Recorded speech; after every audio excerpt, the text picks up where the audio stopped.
iestrādāja pa sētnieku. Tikko uzlikām pa pusē vasaras riepām, no ziemas riepām un pilnīgi ziemas riepām.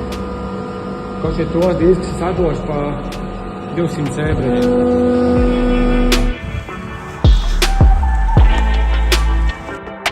Kādu vainu vienkārši atbraukt uz Ventspili, uz kaut kādu nostūru, atnākt uzreiz piciņu.